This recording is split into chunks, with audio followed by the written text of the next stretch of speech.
తల్లికి వందనం grand success అయిందని Pulivendula TDP incharge BTech Ravi చెప్పారు. సూపర్ 6 లో ఇచ్చిన ప్రతి హామీని అమలు చేస్తామన్నారు.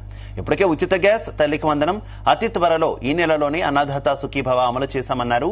వచ్చే నెల 15వ తేదీ నుంచి మహిళలకు ఉచిత బస్సు సౌకర్యం కల్పిస్తున్నామన్నారు. పులివెందుల మున్సిపాలిటీలో సుపరిపాలనలో తొలి అడుగు డోర్ టు డోర్ కార్యక్రమాలను బీటెక్ రవి ప్రారంభించారు. ఇమ్మీడియట్ గా అక్కడి నుంచే మాకే ఫోన్లు అన్న మా ఇంట్లో 5 మందికి ఉంటే 5 మందికి పడింది, మా ఇంట్లో 3 ఉంటే 3కి పడిందని అక్కడి నుంచే రెస్పాన్స్ చేస్తా వాళ్ళ అడ్రస్లు వాళ్ళ అన్ని పెడుతూ అంత ఉత్సాహంగా గతంలో జగన్మోహన్ రెడ్డి మాట ఇచ్చి మోసం చేశాడు. చంద్రబాబు నాయుడు ఈరోజు ఎంతమంది పిల్లలుంటే ప్రైవేట్ స్కూలా గవర్నమెంట్ స్కూలా అంగోటి అని భేదాభిప్రాయాలు లేకుండా ఎంతమంది పిల్లలు స్కూలుకు పోతా ఉంటే అంతమందికి తల్లికి వందనం అనే పథకం వేశాం. ఇది ప్రజల్లోకి చాలా బాగా కూడా పోయింది. అలాగే ఆగస్టు 15వ తేదీ ఆర్టీసీ బస్సులో ఉచిత బస్సు ప్రయాణ మహిళలు కూడా కల్పిస్తాను. రైతు ఒక్కోటి స్టెప్ బై స్టెప్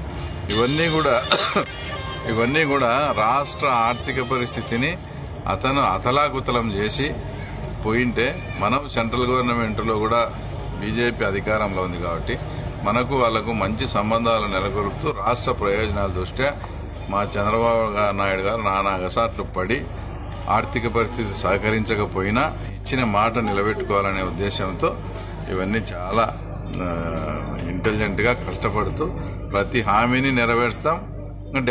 డెవలప్మెంట్ పరంగా ఏమేమి జరుగుతున్నాయో మీ అందరికీ తెలుసు. మన కాన్స్టిట్యున్సీ పక్కన పెడితే అన్ని కాన్స్టిట్యున్సీలో రోడ్లు గుంతలు పడిన రోడ్లు తప్ప ఎక్కడా లేకుండా ఉన్నాయి. ఈరోజు రాష్ట్రంలో నాకు తెలిసి ఒక 80 to 85% రోడ్లన్నీ గుంతలు లేని రోడ్లుగా కూడా అన్ని చేయడం జరిగింది. అనేకమైనటువంటి కంపెనీలు కూడా ఈరోజు చంద్రబాబు నాయుడు గారిని చూసి ఆయన ఒక బ్రాండ్గా భావించి మీరు అధికారంలో ఉంటే మేము తప్పకుండా వస్తామని కూడా